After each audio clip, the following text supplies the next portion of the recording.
¿Qué tal? ¿Cómo están? Seguimos transitando el mes de septiembre. Atrás dejamos todo lo que fue el milagro, el fin de semana pasado, con el lunes la procesión y la verdad, un milagro que se vivió de manera particularmente emotiva. Dicen que aumentó mucho la cantidad de peregrinos y me parece que el clima que se vivió este año fue especial. Quizás por la difícil situación económica, hizo que se lo viviera de una manera distinta. Muchísima emoción, mucha gente que se acercó, cifras que varían según quién las dice, pero lo cierto es que pasó este milagro especial para todos los salteños y al cual hemos venido haciendo mención en diferentes entrevistas en nuestro programa.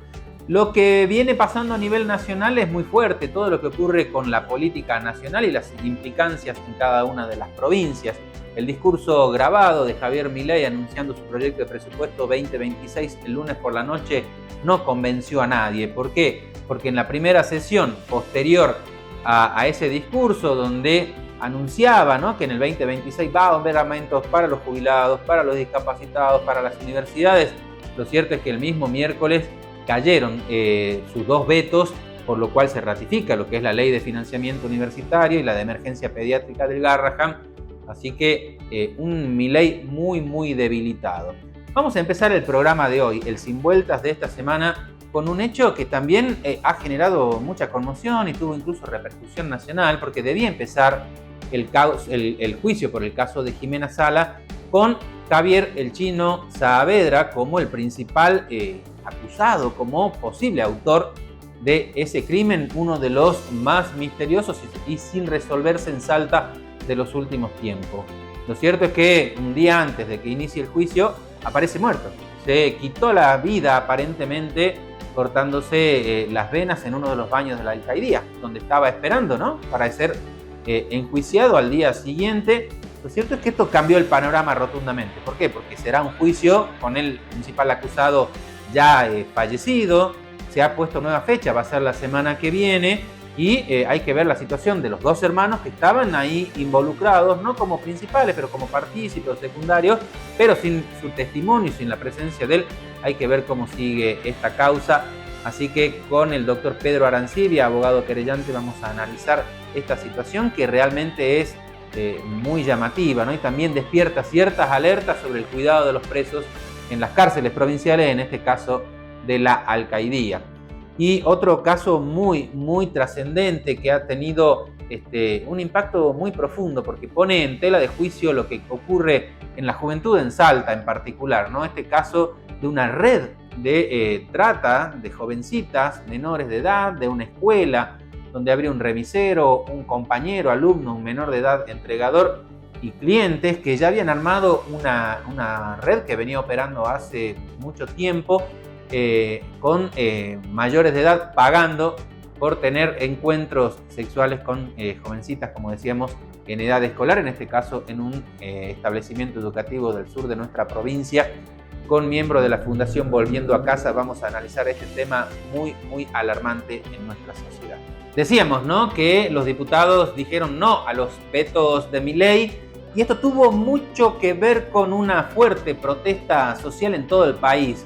En todas las provincias hubo docentes, alumnos, padres que acompañaron una marcha que se tituló como universitaria o en defensa de la universidad pública, pero que en realidad tenía otros aditamentos. Estaban los jubilados, estaban los discapacitados, estaban los docentes en general. Así que mientras se hacía la marcha, en diputados se volteaban los vetos, así que fue una marcha que terminó en algarabía, por decirlo de alguna manera, festejando que se haya dicho que sí a las leyes, no a los vetos de Milei vinculados al presupuesto universitario. Allí estuvimos hablando con algunos de los referentes políticos y gremiales que estuvieron acompañando esta marcha, y a posterior hablamos también con Pamela Caletti, diputada nacional por Salta, porque estuvo ahí presente, ratificó, digamos, por qué vienen votando en este sentido, ¿no? En algún momento algunos de los diputados nacionales por Salta acompañaban las medidas nacionales, pero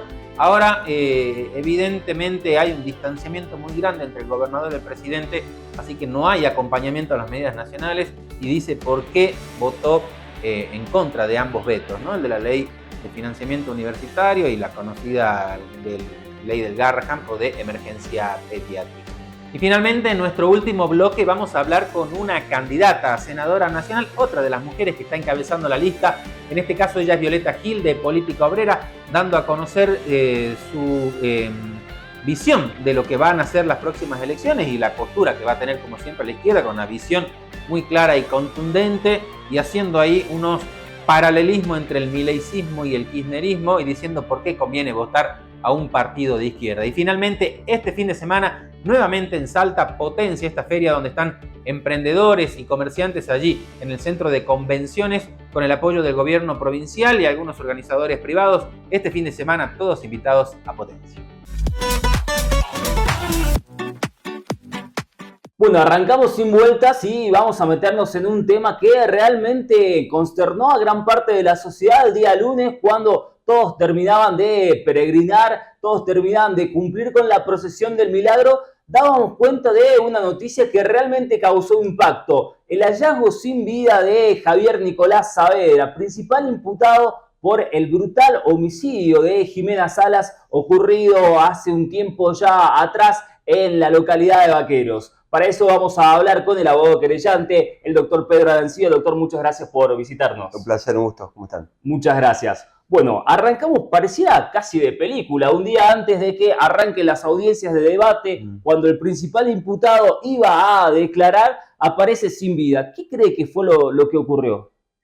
Bueno, estamos seguros de que fue un suicidio, se quitó la vida, y esto está respaldado también por el informe preliminar, pero bastante oficial, que ya dio el Ministerio Público Fiscal a cargo del fiscal López Soto, que es quien está investigando el suicidio, y confirmó efectivamente que se quitó la vida Javier Nicolás Saavedra con un elemento cortante en el antebrazo izquierdo. Bueno, ahí habría que ver algunas circunstancias aparte, cómo logró obtener esa herramienta, esa especie de elemento cortante, y otras modalidades, como puede haber sido el lugar, el espacio, ¿no? También importante saber. Doctor, como querella, ¿los tomó por sorpresa esta situación? Imagino que ya tenían todo preparado, la estrategia también para encarar lo que iban a hacer las audiencias de debate. Sí, de todas maneras ustedes saben que se va a hacer igual. El miércoles 24 va a reiniciar el juicio, la audiencia, con todos los testigos, peritos, informes, etcétera, para precisamente cumplir con el cometido que se había dispuesto, que era el desarrollo de la audiencia de debate, donde va a producirse toda la prueba necesaria para determinar precisamente que quien se mató, quien se quitó la vida, es el autor del crimen de Jimena Salas. A ver, con la muerte de Javier Nicolás Saavedra, sabemos que se extingue la acción penal contra él, pero había otros dos imputados que van a ser juzgados igualmente. Sí, son los hermanos, que en realidad, por lo menos desde la querella, lo que queríamos ver es qué tipo de participación habían tenido, si habían hecho o no algún aporte en el crimen, que en principio lo tenía como principal sospechoso, el acusado a quien se mató. Pero bueno, eso tampoco impide que también se sepa bien cómo fueron los hechos que llevaron a la muerte de Jimena Salas. ¿Cree que se va a saber finalmente qué pasó con Jimena Salas? Porque por ahí se pierde el foco, ¿no? de este juicio. Sabemos que fue la muerte de Jimena, ahora estamos hablando un poco de Nicolás Saavedra, pero queremos saber qué pasó con Jimena. Sí, ¿se va a llegar a la verdad? Yo creo que sí, justamente de esto se trata, de no digamos, redireccionar la mirada a algo que bueno, se dio ahora, pero en realidad vamos hacia el juicio donde se va a discutir lo realmente importante, que es el crimen de Jimena Salas. Sí, estamos convencidos que se va a determinar que el asesino fue Javier Nicolás Saavedra, y respecto a los hermanos se verá qué tipo de participación tuvieron. No necesariamente se los tiene que condenar, y vuelvo a repetir, a nosotros nos interesa que se sepa con toda la prueba en casi un mes y medio que van a ser las audiencias, que quede demasiado claro que el autor fue Javier Nicolás Saavedra. Según las pruebas que ustedes pudieron reunir como querella, ¿está probado la autoría material del crimen por parte del extinto Javier Nicolás Saavedra? Exactamente, es así, totalmente, es contundente, hay muchísima prueba y muy importante y bueno, eso explica también, ¿no?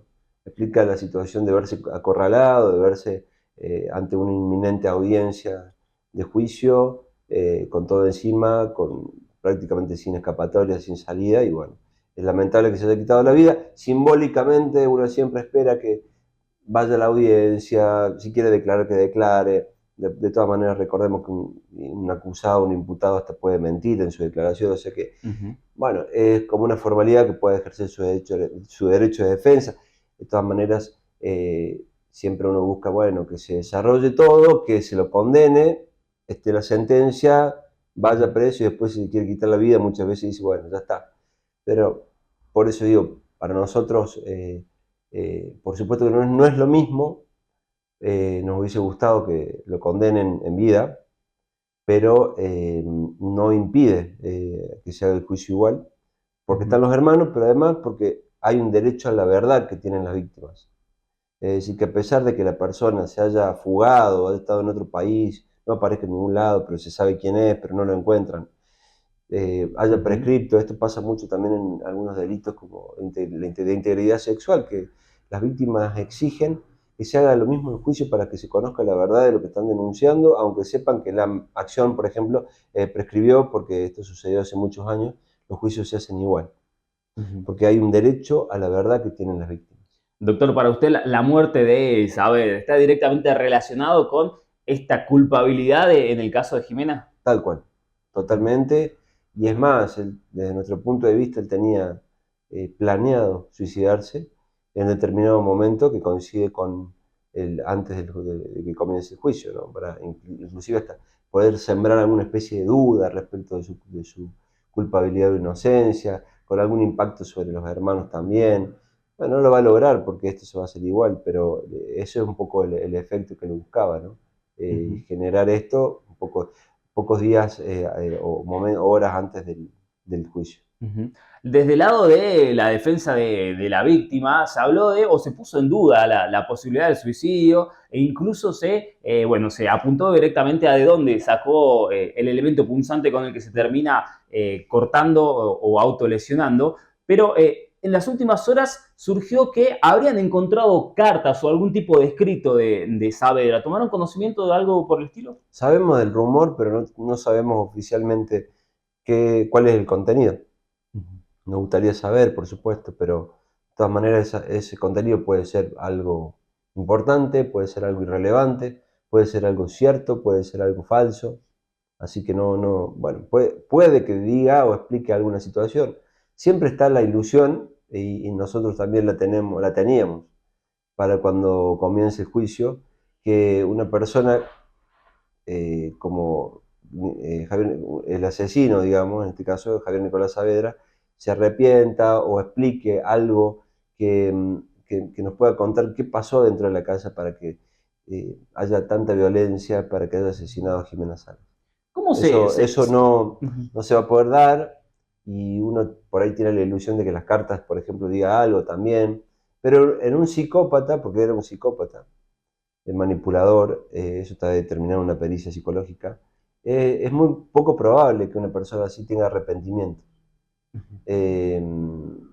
O sea, es una cuestión que no se da, y es más, precisamente, si ustedes se dan cuenta, su perfil psicológico y su actitud implica esto, es poder tomar la decisión de suicidarse para que de una manera cobarde no asumir el juicio y la exposición pública, pero sí generar con eso una manipulación en la causa para que la opinión pública dude que si fue o no, como hasta el mismo abogado defensor duda si fue un suicidio. Bueno, entre otras cosas le mete el perro hasta el mismo abogado defensor, porque estaba todo el tiempo buscando que le crean que era un buen tipo, que él no había hecho nada, que era solidario, un tipo empático, todo lo contrario. Y bueno, esa es la personalidad y el perfil típico de un psicópata. Sabemos que la semana que viene va a arrancar el segundo juicio por el caso de Jimena. Más allá de lo que haya pasado con Javier Nicolás, ¿cómo está la familia luego de varios años de incertidumbre y de no llegar a tener un responsable condenado hasta el momento? Están tranquilos, por supuesto que ya vienen golpeados desde hace muchos años con todas las idas y venidas. La causa, ustedes saben que hasta se lo quiso inculpar, bueno, se lo llevó a juicio a Cajal, a Nicolás Cajal, al compañero de Jimena. se lo absolvió, obviamente se lo declaró inocente, pero bueno, pasaron muchas cosas, muy, muy feas, mucha condena social, digamos, también. Eh, las niñas hoy también, pero bueno, con todo esto también no hay chance que no se exponga de alguna manera en los medios y que se enteren. Y bueno, eso también hay que tener medianamente algo explicado para que ellas que ya ahora ya son preadolescentes puedan, ante cualquier cuestión, tener una explicación sobre lo que sucede con el nombre de su madre, ¿no? Así que por eso yo también le pido respeto, ¿no? A las a los medios y a la ciudadanía. Y entre eso, el otro día me refería a que no se corre el foco de la importancia, porque acá estamos hablando y queremos que se juzgue el femicidio de Jimena Salas. Entonces, poner más énfasis en el suicidio de un psicópata, digamos un criminal, un asesino como Javier Nicolás Saavedra, en vez de darle mayor importancia al femicidio de Jimena Salas, me parece un error, me parece una falta de respeto a Jimena, a su familia. Por eso digo que también colaboremos todos y seamos claros que por más que la familia, la defensa quiera llevarlo para ese lado, me parece una total falta de respeto. Entonces después se llenan la boca hablando de que tienen respeto por la víctima, por la familia, y es mentira. Porque hacer esto que están haciendo, de querer dudar del suicidio, de querer plantear esta situación, eso es faltarle realmente el respeto a Jimena Salas.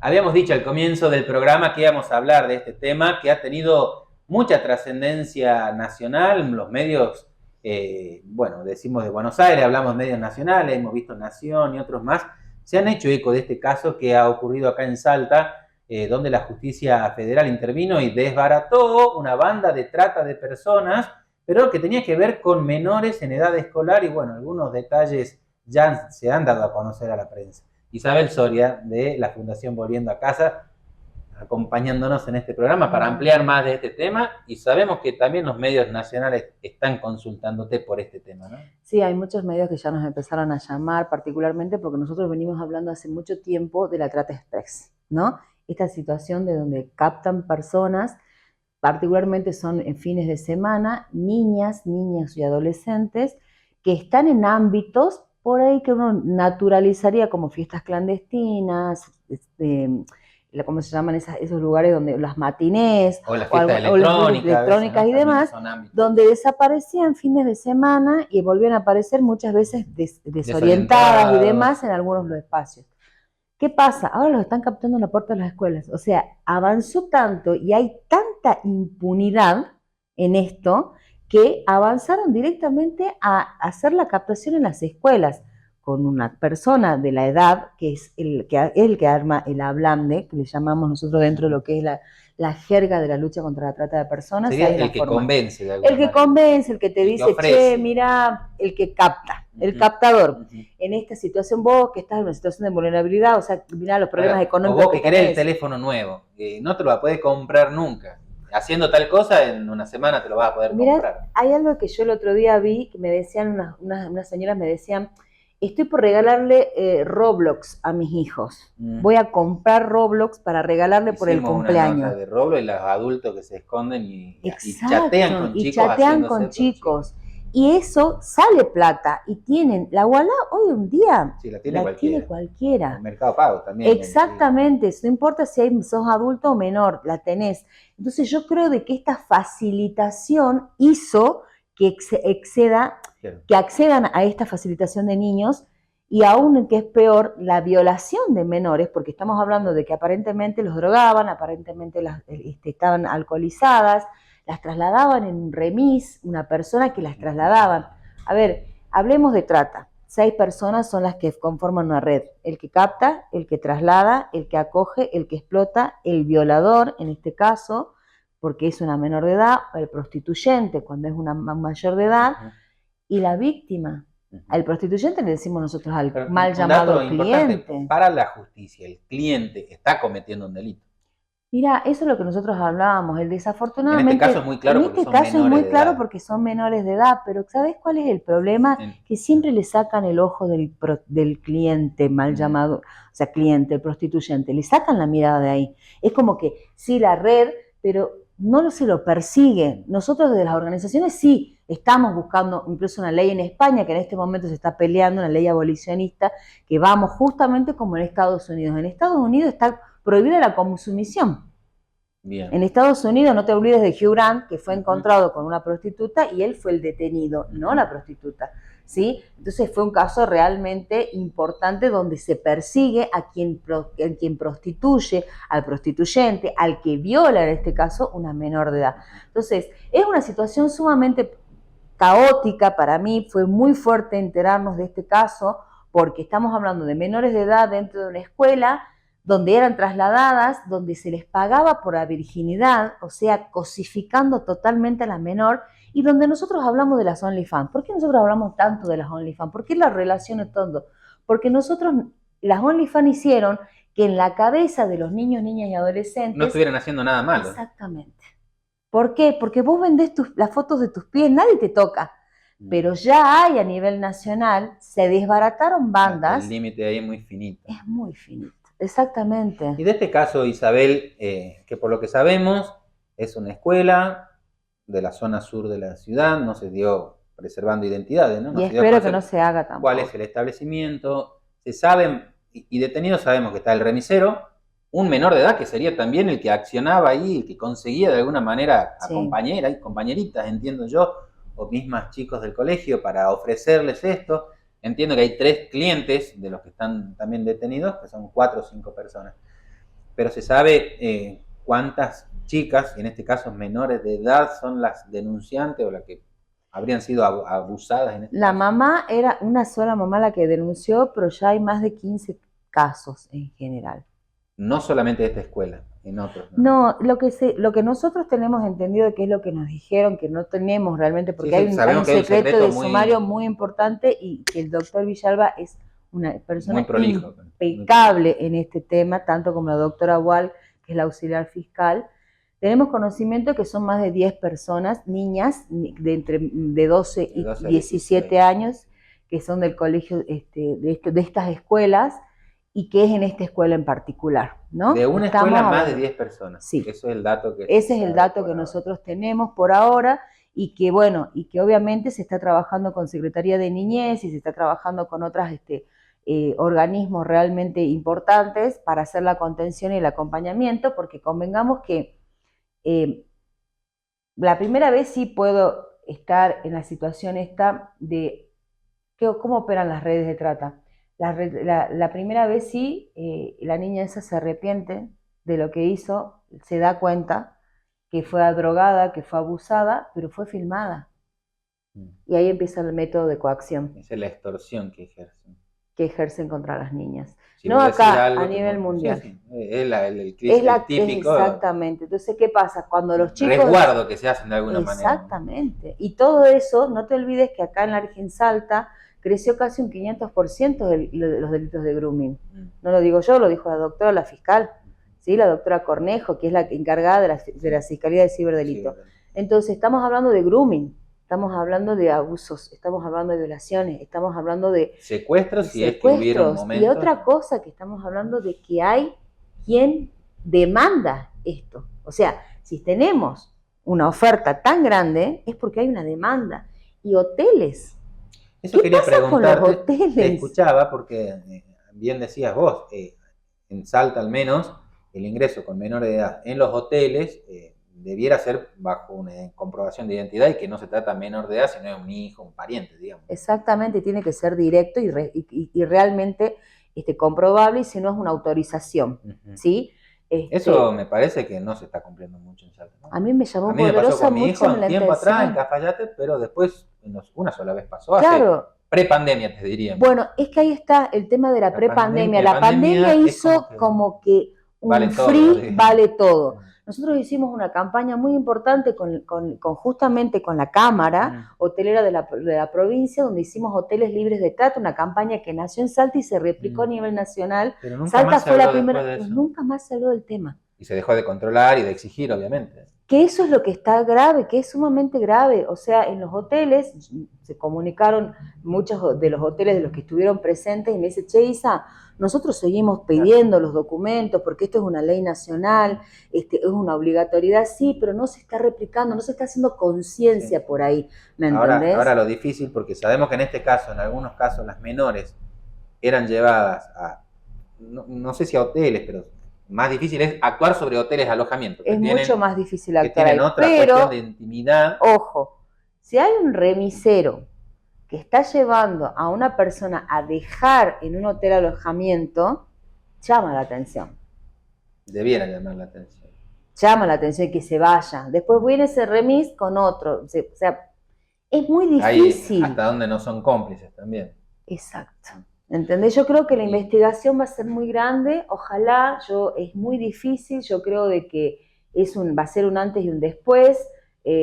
Repito, confío en las fuerzas de seguridad que están trabajando, en las fuerzas de investigación que están llevando adelante la investigación. Nosotros estamos armando, no te olvides que desde la Fundación hemos firmado un convenio con la Católica, con la Universidad Católica de Salta, estamos llevando adelante una diplomatura internacional en investigación justamente, que estamos muy comprometidos con este tema. Se hace en noviembre un seminario internacional que viene gente de muchísimas partes, de otras partes del mundo, donde viene el abogado del caso de la película, bueno, ahí no me acuerdo el nombre de la película, pero es justamente de los niños y adolescentes, donde fueran captados y eran trasladados y eran explotados, donde estaba un agente de la CIA, Tim Valley. Y realmente es impresionante. ¿Por qué digo esto? ¿Por qué te lo digo? Vienen por los niños, no somos nosotros, no somos los adultos ya. Pero bueno, estos casos lamentablemente son los que terminan de hacer que cosas pasen, ¿no? Sí. Se apuran leyes, se le presta atención cuando pasan lamentablemente. Los diputados y senadores, por favor, ya que van a estar tan próximos a ser reelectos, que se ocupen de estos temas. Ampliación de penas es lo que pedimos. Este 19, 20 y 21 de septiembre, vení al Centro de Convenciones y viví la Feria Potencia Salta. Este fin de semana, más de 1000 emprendedores de toda la provincia te esperan con sus productos y servicios. También vas a encontrar patio gastronómico, juegos para los más chiquitos y espectáculos en vivo. Agéndalo, viernes desde las 17, sábado y domingo desde las 10, en el Centro de Convenciones de Limache. Acompañemos a quienes producen y generan trabajo en nuestra provincia. Apoyemos a nuestra gente. Vení a Potencia Salta. Gobierno de Salta. Ahora con Edesa podés realizar tus trámites y consultas de manera más rápida y sencilla. Ingresá a la oficina virtual edesa.com.ar o descarga la app en tu celular. Comunicate por WhatsApp al 387-549-2222 o envía un mail a trámitescomerciales@edesa.com.ar. Adherite a la factura digital y colabora con el cuidado del ambiente.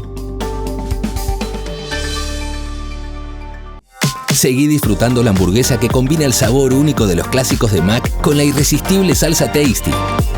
Lo mejor de los dos mundos de McDonald's en la Tasty Fit Cuarto. Solo en McDonald's.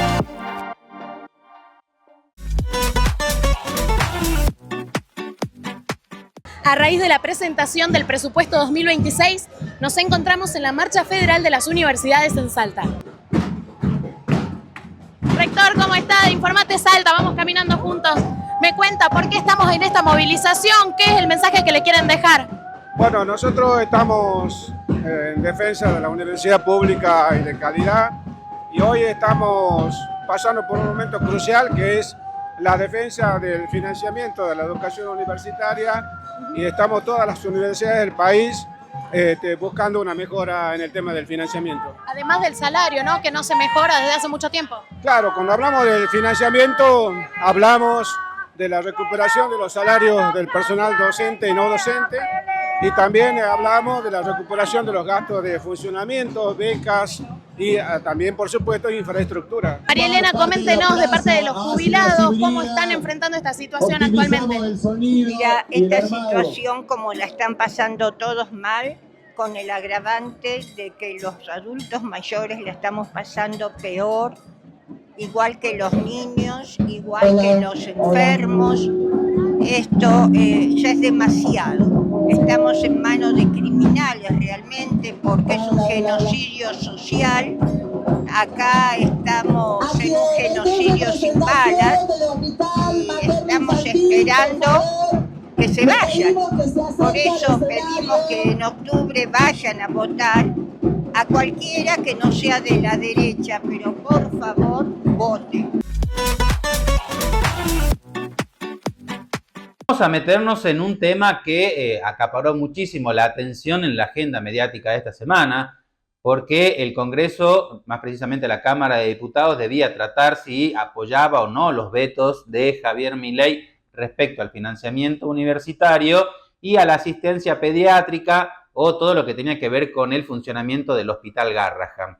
En ese sentido, fue contundente el rechazo a los vetos de Milei por parte de una amplia mayoría de diputados, y queremos conocer un poco más de cerca esta situación. Por eso estamos en comunicación con la diputada nacional Pamela Caletti, que bueno, fue parte ayer de esta sesión. ¿Qué tal, Pamela? ¿Cómo estás? Hola, muy buenos días, ¿cómo están? ¿Y cuál es tu valoración al respecto? Es claro que el bloque tuyo, que lo integran también Outes, Yolanda Vega, se sumó también el voto de Emiliano Estrada en contra, y por el otro lado estaban los tres libertarios de Salta, ¿no? Orozco, Zapata y Moreno, quienes dijeron, no, hay que sostener estos vetos, ¿no? ¿Cuál es tu valoración? Mira, es una ironía realmente. El diputado, los tres diputados libertarios, que son Orozco, Zapata y Moreno, además, Orozco y Zapata son candidatos ahora para renovar su banca y Orozco para senadora. Los tres son egresados de la Universidad Nacional. Todos nosotros, vos, yo, todos los argentinos pagamos los impuestos y el presupuesto de la UNSA para que ellos tengan su título. Además, Orozco tuvo beca, o sea, le pagaba a la universidad también con la nuestra, con la tuya, como dice ella. Resulta que cuando ella llega al recinto y tiene que votar a favor de que nuestros chicos estudien, vote en contra. Entonces, realmente no se entiende. Por otro lado, Garrahan, y eso es algo que lo dijimos en recinto, se advierte un nivel de crueldad y de deshumanización del gobierno nacional, porque realmente en términos económicos, Garrahan no es significativo. Y aun si lo fuera, en términos económicos, nosotros no estamos dispuestos a sacrificar la salud de nuestros niños. Garrahan es el único, un solo hospital pediátrico de alta complejidad de toda la Argentina. Garrahan recibe todos los niños que no podemos resolver, las distintas provincias los resuelve el Garrahan, los derivamos al Garrahan. Con lo cual, la diferencia entre que haya Garrahan o no está en la vida y la muerte de nuestros chicos. Estamos hablando de ajuste con niños con enfermedades complejas. Entonces, realmente no se entiende la lógica del gobierno, si es que ellos quieren mostrarse fuerte y que no van a aceptar absolutamente nada del Congreso, al punto tal que son capaces de vetar Garrahan, o cuál es su lógica. Ahora, lo que tienen que entender que la Argentina tiene división de poderes. La división de poderes busca justamente que haya un sistema de frenos y contrapesos de manera tal que no se pueda avasallar a la población. Por eso el Ejecutivo propone y el Gobierno es el que dispone, así está previsto en la Constitución. Si no, ¿para qué existe el Congreso si lo que él dice es lo que se tiene que hacer? El Congreso claramente dijo, con la salud y educación de nuestros niños y jóvenes, no. Fue claro y contundente, ¿no? Dicen que esperaban perder, pero nunca pensaron que por tanto, ¿no? Y lo que pasa es que el gobierno mira, uno de los problemas de la degradación de la política es la falta de palabra. Eso ha hecho que realmente haya una pérdida de confianza en la sociedad muy peligrosa para la democracia. Pero no solo este gobierno no tiene palabra, sino que además miente constantemente, porque es mentira que seamos degenerados fiscales porque pretendamos que se sostenga el Hospital Garrahan. Es mentira que seamos degenerados fiscales porque pretendamos que en lo que es presupuesto universitario ni siquiera debatimos reforma universitaria en serio, que hay que debatirla en la Argentina. Lo que debatimos es que los gastos de funcionamiento, que son el 10% de las universidades, se actualicen con IPC, con índice de inflación, que además festejan de que domaron la inflación, entonces ¿qué problema tienen? O no confían en los números de inflación que ellos tienen. Bien, Pamela, ¿y no crees vos que el discurso de Milei presentando el presupuesto 2026 del lunes trató de alguna manera convencerlos? Se notó un Milei con un tono, incluso él, el lenguaje, las expresiones que utilizaba mucho más tranquilo, no tan confrontativo, ¿no? Pero esto no llevó ninguna tranquilidad ni logró convencer a nadie, parece, ¿no? No, hay algunas cuestiones. Primero, hay un grave error del gobierno que cree que presentando presupuesto o dando obras o haciendo falsas promesas, nosotros íbamos a entregar la salud y la educación de nuestros niños. Eso no es negociable. O sea, por más que en el presupuesto haya dispuesto, por más que haya transferido a ATN, se hablaba de transferencia a ATN, que iban a cumplir con obras públicas. O sea, no están entendiendo que hay cosas que por lo menos desde los valores y principios que sostenemos algunos diputados, claramente los de La Libertad Avanza no son negociables. No importa cuánto transfieran a las provincias o cuánto prometen en la ley de presupuestos, si efectivamente lo hacen, primero. Segundo, el presidente el año pasado fue en persona al Congreso y presentó el primera vez en la historia argentina que un presidente va al Congreso y presenta en persona el presupuesto. No lo trató, lo retiró, todo el año sin presupuesto. Entonces, ¿por qué le vamos a creer? Porque ahora lo hace en cadena nacional en vez de presencial. La verdad que es como que ni siquiera mienten en forma creíble, porque la verdad que la gente por ahí no los conocía antes, pero ya tuvieron 2 años de gestión con algunos logros, como el principio de la estabilización de la inflación, pero hoy se les está escapando. Entonces, ahora no es a cualquier costo.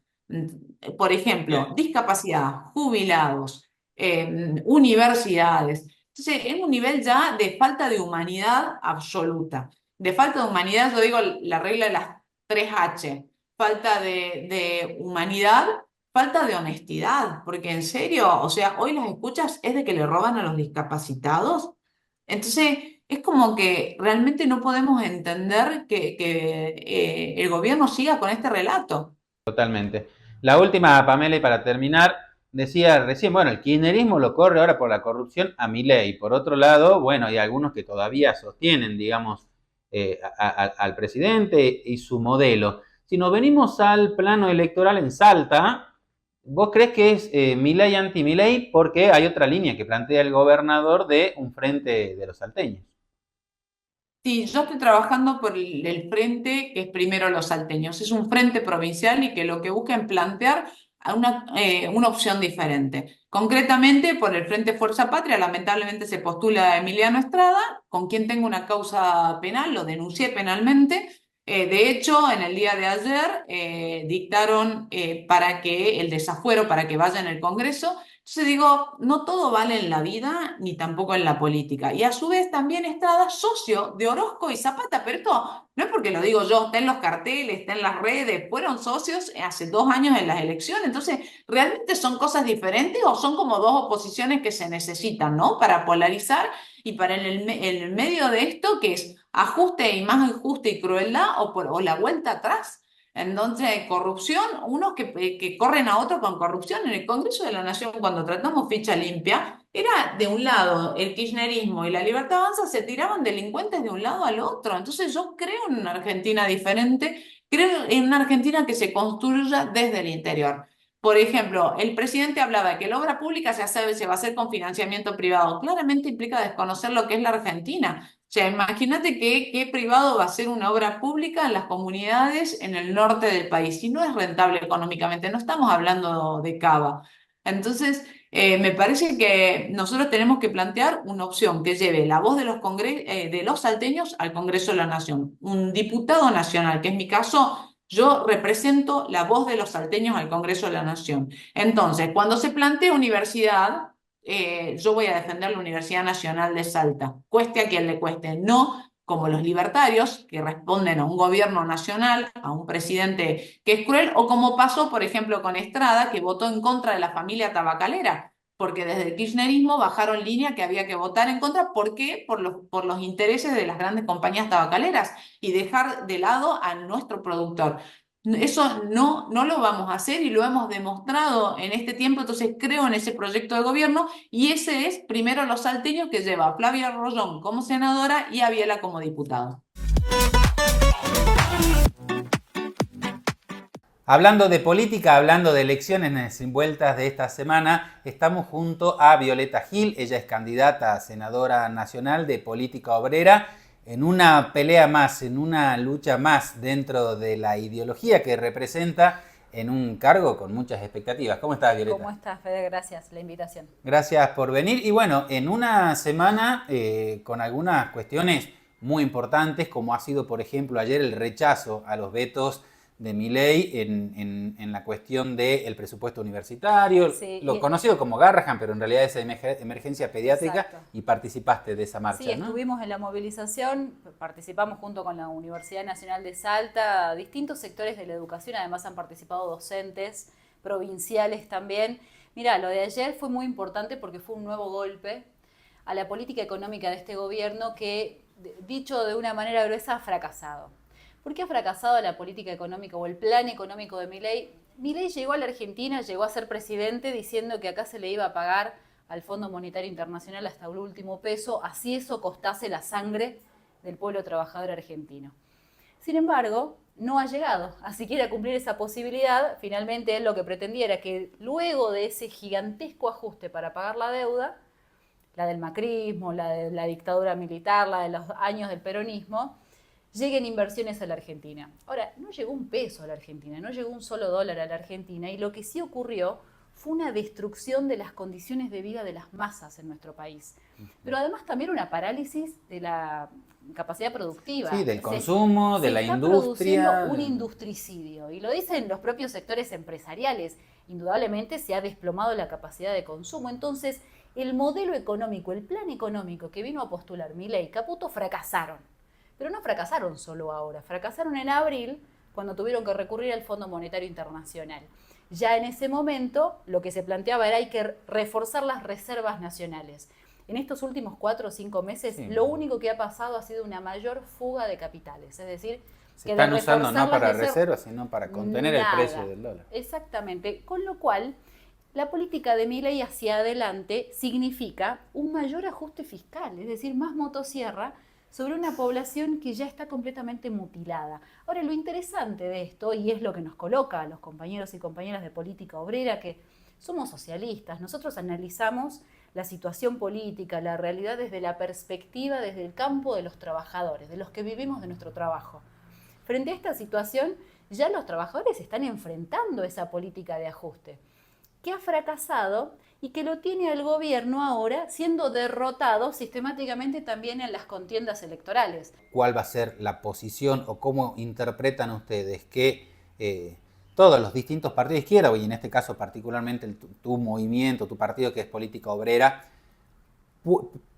podrían llegar a plantearse ante un escenario donde vos mismo lo estás diciendo, es Milei anti-Milei, digamos? O sea, si ese es el escenario electoral de octubre, ¿cómo ustedes lograrían encajar en un voto donde el ciudadano dice, ¿estoy con Milei o no estoy con Milei? Dentro de lo que no están con Milei, que no se polarice en un solo sector. Hay un intento por generar una polarización de los anti-Milei. Hablemos de Salta, ¿no? Por lo menos. Sí, en Salta también, sin ir más lejos. A ver, Juan Manuel Urtubey, Loso Leavi, ahora ellos dicen ser la representación del anti-Milei. Sin embargo, en Salta ellos acompañan todas las medidas del gobierno de Gustavo Sáenz que le ha sostenido la gobernabilidad al mismo Milei, con lo cual no hay una diferencia. Son todos colectoras de la política de ajuste de Milei. ¿Y por qué te digo esto?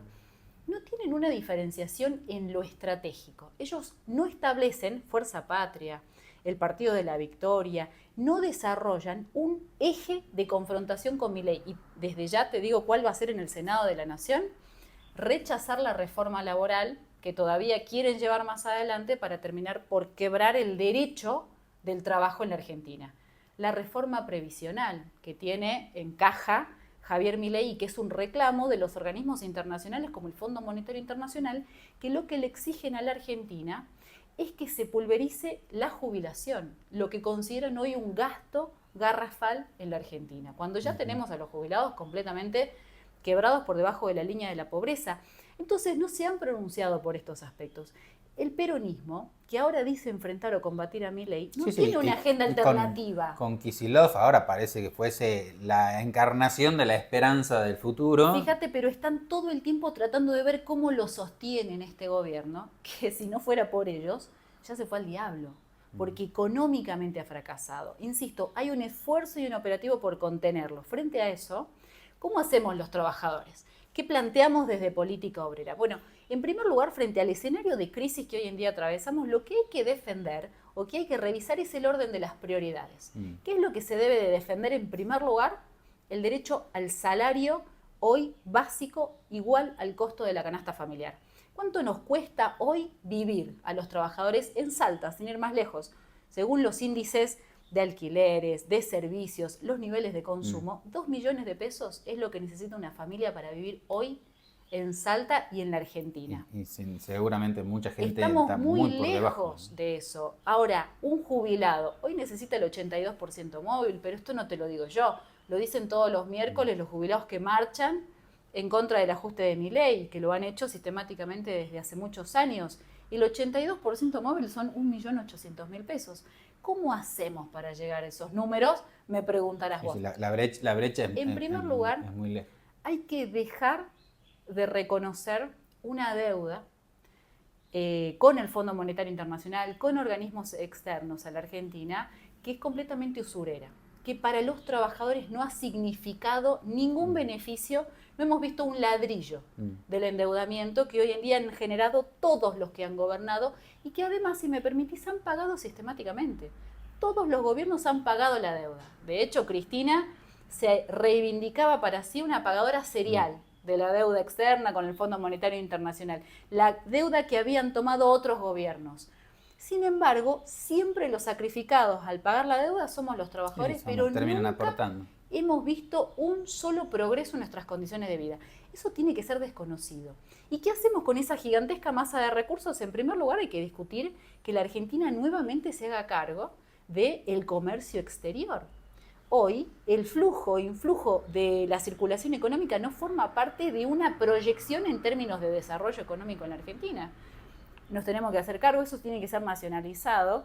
Con esos recursos que no se paga la deuda hay que discutir un plan de obras, de infraestructura, de viviendas que no solamente generen puestos de trabajo, sino que garanticen un salario. Y mejores condiciones, y sobre todo a las provincias que están destruidas y no pueden hacerse cargo. Paralizadas. Y un elemento más que es una prioridad para nosotros.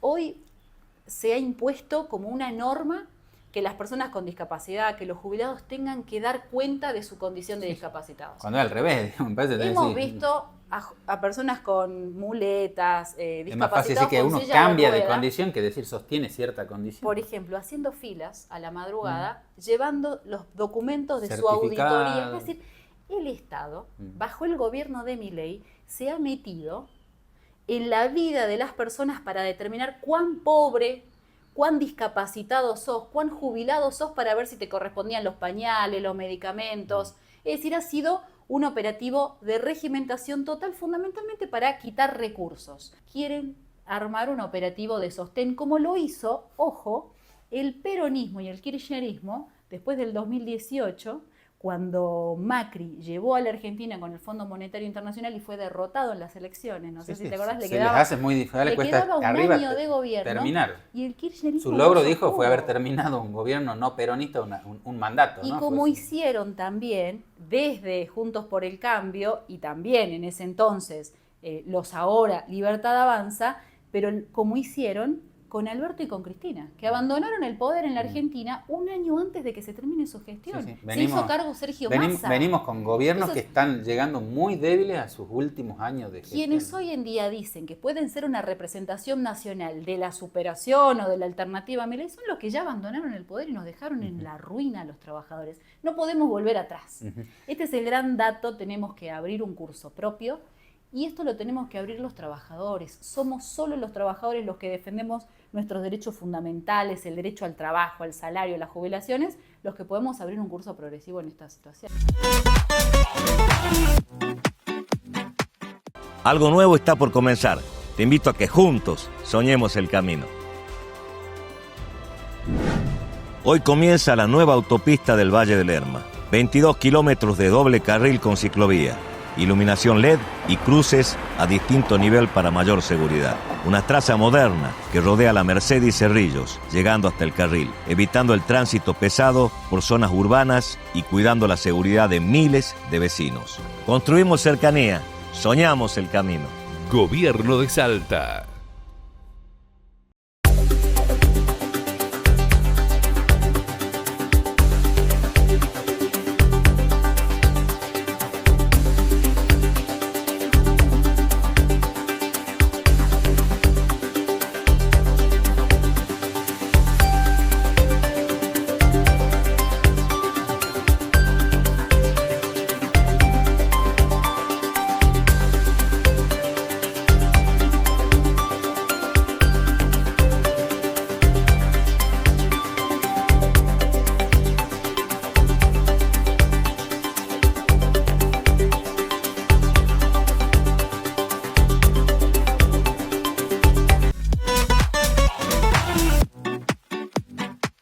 Seguimos en Sin Vueltas y en esta oportunidad estamos con el subsecretario de Participación Ciudadana, Santiago Alurral. Santiago, muchas gracias por acompañarnos. Pero por favor, gracias a usted por la invitación. Saludos a todos los que nos están viendo. Bueno, y sabemos que estás a full ya ultimando detalles porque arranca la Feria Potencia en la capital salteña. Y nosotros queremos saber qué días va a ser esta feria y dónde, ¿no? Así es, ya estamos a minutos. Hoy fue todo el armado, mucha gente ya llegó. Va a seguir llegando mañana. Mañana inauguramos a las 5 de la tarde para que nos puedan acompañar desde las 5 hasta las 10 de la noche con permanencia hasta las 12. Y el sábado y el domingo, mismo horario, de 10 de la mañana hasta las 10 de la noche. Por supuesto, contarle a la gente entrada libre y gratuita. Claro, para que participen, ¿no? Y disfruten de todos los emprendedores que van a llegar aquí a la capital salteña, porque no solo son de acá, sino también del interior, ¿no? Sí, por supuesto, es una feria federal, una visión que tiene el gobernador de justamente hacerlo partícipe a todos. Tenemos de todos los municipios, de todos los rubros, talento e innovación salteña al 100%, así que felices, con mucha expectativa, por supuesto, e invitando, ¿no? Invitando a la gente que se cope, que visite, que esté con nosotros este fin de semana de mucha magia emprendedora. Nosotros, más que una feria, siempre decimos que es un evento familiar, donde pueden ir a pasear en familia, donde pueden degustar la gastronomía salteña, donde hay juegos para niños, donde hay shows y bandas en vivo también. Por supuesto, emprendedoras, ¿no? Siempre haciendo hincapié y foco en el emprendedor y no que sea un show musical, ¿no? Así tenemos de todo un poco y siempre hay sorpresas. Esta es la 7ª edición en total, la 4ª en la capital salteña, como bien decías vos, con muchas sorpresas, con mucha innovación para la gente se siga copando y siga yendo a Potencia. Claro, y bueno, todos los emprendedores están entusiasmados por esta oportunidad de mostrarse, ¿no? ¿Y cuántos emprendedores participan en esta edición? En esta edición tenemos más de 1000 emprendedores, tenemos más patio de comida. Años anteriores quizás uno cuando va haciendo edición en edición va viendo y notando aquellas pequeñas fallas quizás para nosotros, que al público por supuesto no se ve, para ir mejorando, para ir innovando, para darle al público quizás todavía una carta más grande. Va a haber productos sin tag, por ejemplo, que quizás año anterior no había tanto, gastronomía de todo el mundo, va a estar espectacular eso. Y todos los años siempre tratamos de poner una impronta distinta, innovando para que la gente siga asistiendo. Va a haber más de 1000 emprendedores, como te decía, de toda la provincia, de todos los rubros. Vamos a tener de tecnología, cosas realizadas con inteligencia artificial, hasta por supuesto marroquinería y todo. Y lo lindo de esto es ver cómo las redes van creciendo, ¿no? Las redes entre ellos mismos. Potencia decimos siempre que es una vidriera, donde el emprendedor no solamente va a realizar la venta del momento, sino que también va a hacer postventa, agranda sus redes sociales. Imagínate vos que delante de ellos pasan más de 200, 300, 400 mil personas preguntando qué es su producto, cómo lo hizo. Y bueno, el emprendedor tiene ese momento, ¿no? De lucirse, de mostrar su sueño, de mostrar su talento, de mostrar lo que le gusta hacer, que eso es lo importante de esta vidriera que es Potencia, y contarle al mundo, contarle a Salta, contarle a todo el mundo que viene de visita, porque Potencia ya, además de ser de todo el NOA y de toda la provincia, por supuesto, cada vez va rompiendo barreras, va rompiendo fronteras, como decimos nosotros, y gente que viene de todos lados ya a ver esto, ¿no? El talento salteño, la innovación salteña, los productos y sobre todo apoyar a los emprendedores, que eso está muy, muy bueno.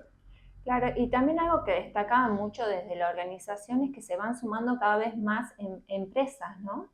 Sí. a la feria. Sí, nosotros siempre las empresas, por más que suene raro, los dejamos a un costado, en el sentido que las empresas vienen a acompañar. Sí. El foco, como te decía recién, está puesto siempre 100% en el emprendedor. Es una política, una decisión que tomó el gobernador desde el momento que se realizó Potencia en el 2022 junto a las chicas de Living Room. Y bueno, esta visión del gobernador de Gustavo Sáenz, que tiene de apoyar a los emprendedores, estar cerca de ellos, de que los apoyemos y que verdaderamente hagamos que suceda, como decimos en el lema de Potencia, de que les vaya bien, se hace realidad edición a edición. Así que siempre decimos que hay lugarcito para la sorpresa, lugarcito para la innovación, pero no lo podemos contar. Así que invitarlos a todos a que vayan, lo descubran por ustedes mismos y nada, lo disfruten, que es algo lindo. Va a ser en este 2025 la primera en Salta Capital, es la tercera en el año. Estuvimos en Cafayate en febrero, estuvimos en Tartará ahora en agosto. Bueno, recibamos la primavera juntos en Potencia acá en Salta Capital. Así llegamos al final de Sin Vueltas de esta semana, en un mes de septiembre que viene muy complicado para el gobierno nacional, ¿no? No acierta con ninguna medida, la economía no está en su mejor momento, cero apoyo por parte del Congreso de la Nación, así que hay que ver qué medidas toma Milei, pensando primero en el bienestar de los argentinos, después será qué medida toma él para ver si revierte algunos números y logra tener algún buen resultado en las elecciones de octubre, que hasta hace 2 meses tenía todas las de ganar, pero lo que ha pasado en el último tiempo, primero los audios, los casos de corrupción, las elecciones en Buenos Aires, el resultado malísimo que obtuvo allí, lo han tirado muy por abajo en lo que eran las cifras de las expectativas en las elecciones. Así que hay que ver qué medida o de qué manera el gobierno de Milei logra reencauzar un poco, a ver si mantiene un buen nivel de apoyo para las elecciones de octubre. Acá en Sin Vueltas vamos a seguir analizando todos los candidatos porque las propuestas electorales siguen, ya se ven pintadas, se ven carteles, se ven a los candidatos en actividad y campaña. Lo que no se ve todavía es entusiasmo por la gente a ir a votar, así que bueno, habrá que ver cuál es la participación que van a tener los salteños este 26 de octubre. Nos despedimos de Sin Vuelta esta semana, como siempre, diciendo la mejor información en www.informatesalta.com.ar, todo lo que ocurre en el ámbito político, judicial, económico, nacional, en todos los ámbitos en www.informatesalta.com.ar y no se pierdan CNN Salta 94.7 todos los días para arrancar bien informados de 7 a 10 de la mañana con la mañana de CNN. Los espero el próximo jueves.